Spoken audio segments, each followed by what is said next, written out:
নমস্কার, আশা করি আপনারা সবাই ভালো আছেন। আমিও ভালো আছি। সাহা ফ্যামিলি টুতে আপনাদের অনেক অনেক অভিনন্দন এবং বুক ভরা ভালোবাসা নিয়ে আবার একটা নতুন ব্লগ আমি শুরু করছি। তো এই যে আমি বাজার করে নিয়ে এসেছি, এখন ঘড়িতে বাজে প্রায় 10:30টার মতো। তো আমি বাজারে গিয়েছিলাম 9:30টায়। তার আগে স্নান আর পুজো হয়ে গেছিলো, তার আগেও জলখাবার হয়ে গেছিলো। তো যাই হোক, বাজার থেকে শুধু নিয়ে আসলাম পটল আর আলু।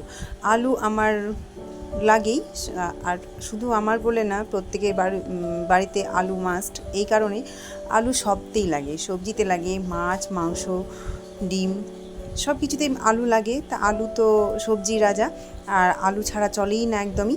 আর আমার এই যে আলু আছে, যদিও তিন কিলো মতো আলু আছে, তবুও আমি আলু নিয়ে আসলাম। আমার মনে একটা কি বলুন তো, আমার ঘরে থাকতে থাকতেই আমি জিনিস নিয়ে আসি, কারণ একটু খালি হলেই মনে হচ্ছে যে এই বোধহয় বাড়ন্ত হয়ে বসলো, এই বোধহয় শেষ হয়ে গেল। তো তাই আমি থাকতে থাকতেই নিয়ে আসি। আমার এটা সেটা ভালো লাগে, আমার সব কিছুই যেন ভরা ভরা থাকে।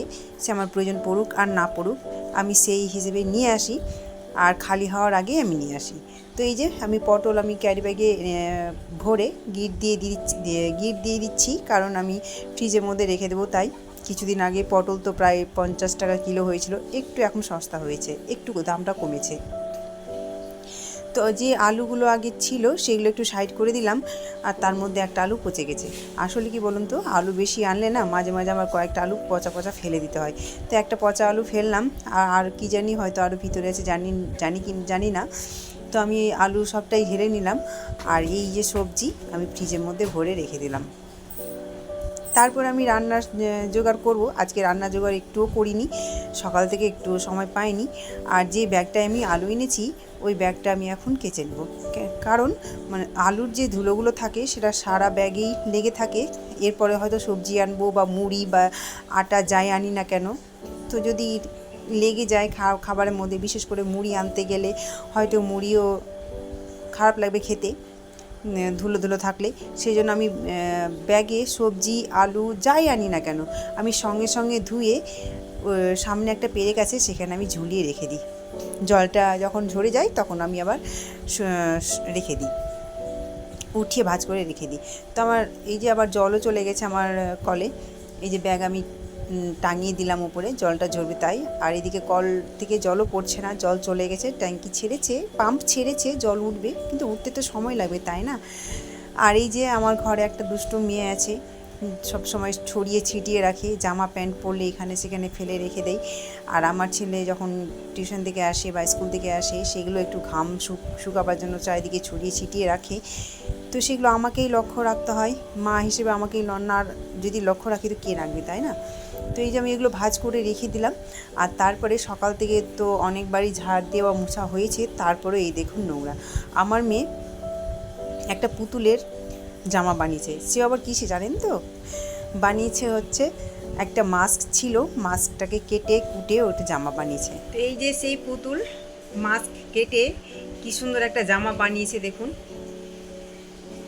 দারুণ হয়েছে জামাটা। আগে পিছে সবটিও জামা বানিয়েছে, ওর জামাগুলো বেশ ভালোও লাগে দেখতে। এটা বলে না, অনেকগুলোই জামা বানায় ও কেটে কুটে, কেচি দিয়ে কেটে কুটে বানিয়েছে জামা, ওর পুতুলের জামা, গলা ঢাকা। তো যাই হোক, আপনাদের সামনে এটা তুলে ধরলাম, এই পুতুলটা কেমন হয়ে, ওর জামা বানানো কেমন হয়েছে আর পুতুলটাকে কেমন লাগছে জামা পরিয়ে, সেটা একটু কমেন্ট করে বলবেন। আর এই দিকে এই যে ভাত, এই ভাত গরম ভাত না, দেখতে বেশ ভালো লাগছে, তাই না? আসলে গত রাত্রে আমাদের ভাত অনেকগুলোই থেকে গেছে, এই কারণে যে আমি যে মাতৃ সম্মেলনে গিয়েছিলাম, সেই মাতৃ সম্মেলন থেকে একটা বড় প্যাকেট দিয়েছিল, তো সেটা খেয়েই তো মিঠি আর সৌভিকের পেট ভরে গেছে, তো ওই জন্য ভাত থেকে গেছে। তো এই বাসি ভাতটা ভেবেছিলাম ভাতে দিয়ে দিব, তো আবার ভেবে দেখলাম যে না, প্রচুর গরম পড়েছে, ফ্রিজের মধ্যে ছিল তো, বাটিতেই রেখেছিলাম, তো প্রচুর গরম পড়েছে, একটু ঠান্ডা ভাত খাওয়া যাক, তাই না? একটু মেয়েটাও খাবে, সাথে এই যে কাঁচা পেঁয়াজ, কাঁচা লঙ্কা, আলু ভাজা, লেবু ছিল যদিও, তো লেবুটা আমি আনতে ভুলে গেলাম, হাত পিঠো হয়ে গেছে। ওই যাকগে, এই একটু খাইয়ে দেবো আমি মিঠিকে। মিঠিও বেশ পছন্দ করে বাসি ভাত খেতে, আমারও বেশ ভালো লাগে, কিন্তু ভাত যদিও আমি মাত্র 2 বার খাই, 2 বেলায় খাই, এক দুপুরে আর রাত্রে। আর সারাদিন তো চলে অন্য কিছুই, তো ভাত থেকে গেছে যদিও, তো আমি আর মিঠি আজকে খেয়ে নিই, খেতে বড় ইচ্ছে হলো তো তাই খেয়ে নিই, আর মিঠিকেও খাইয়ে দিই। এখন থালাটা পড়বে তো মুখে।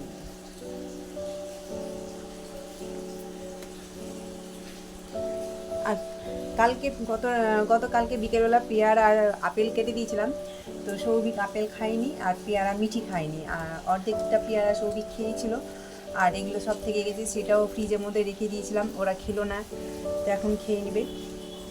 তো চলুন দেখতে থাকুন। আর হ্যাঁ, যদি আমার ব্লগ একটু ভালো লেগে থাকে তো প্লিজ একটু লাইক কমেন্ট শেয়ার করবেন, আর একটু সাবস্ক্রাইব করে দেবেন প্লিজ। এদিকে রান্না করতে গিয়ে লবণ প্রায় ফুরিয়ে যাওয়ার মতোই, তো আমার লবণ তো কেনাই থাকে, মাসে কিনে নিই 2-3 প্যাকেটের মতোই, জানি লাগবে সেই জন্য কিনে নিই। আমি ওই টুকটুক করে কেনা পছন্দ খুব একটা করি না, একবারে কিনে নিই।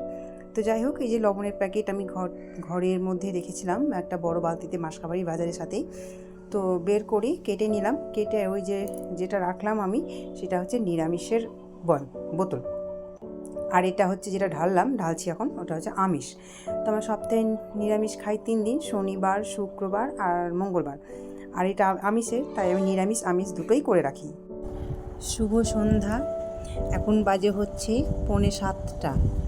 তো দুপুরবেলা আমি আর মিঠি খেয়ে দিয়ে একটু ঘুমিয়েছিলাম, তারপরে মিঠি 4:30টার সময় টিউশন গেল, টিউশন আমি রেখে আসলাম, আর তারপরে আমি ঘরে এসে সৌভিকে স্কুল থেকে ওকে খেতে দিলাম, আর তার কিছুক্ষণ বাদে সন্ধ্যা লেগেছিলো, সন্ধ্যাবাতি দিয়ে আমি আবার ঘরের মধ্যে একটু বসেছিলাম, যে সৌভিক আবার নিয়ে আসলো মিটিকে টিউশন থেকে, আর এসে তো একটু টিফিন করলো, টিফিন করে গিয়ে পড়তে বসলো, আর এদিকে চুল ওর বাঁধে না বলে ছড়িয়ে ছিটিয়ে থাকে, আর যখন রাত্রে ঘুমায় তখন চারিদিকে চুল আমার হাতে মুখে সবতেই ঠেকে, আর ওরও এত গরমে যদি চুল না বাঁধে কেমন লাগে না, একটা বেশি গরম লাগে মনে হচ্ছে, ওই জন্য বললাম চুলটা বেঁধে দিতে, এই জন্য চুলটা আমি বাঁধতে বসেছি।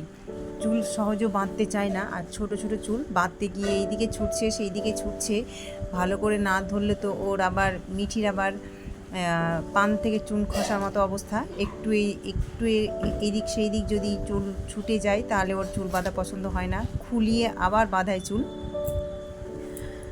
তো এই তো আবার চুল ওর একটু এইদিকে খুলে গিয়েছিলো, সেই জন্য ওই যে চুল ছুটে গেছে, ওই জন্য আবার ধরে আবার চুলটা বাঁধছি আমি, কারণ ওর পারফেক্টলি কাজ হওয়া চাই। তো চুলটা আমি বাঁধলাম, তো ও হয়তো পছন্দ হবে কি না জানি না, বা কিছু বলবে কি না সেটাও জানি না। তো এই ব্লগটা আমি এখানে শেষ করলাম, আপনারা ভালো থাকবেন, সুস্থ থাকবেন এবং সাবধানে থাকবেন। এই ব্লগটা যদি ভালো লেগে থাকে তো একটা লাইক, কমেন্ট, শেয়ার এবং অবশ্যই একটু সাবস্ক্রাইব করে দেবেন। তো আমি আজকের মতো এখানেই ব্লগটা শেষ করছি, আবার আগামীকাল একটা নতুন ব্লগ নিয়ে আসবো, আজকের মতো টাটা।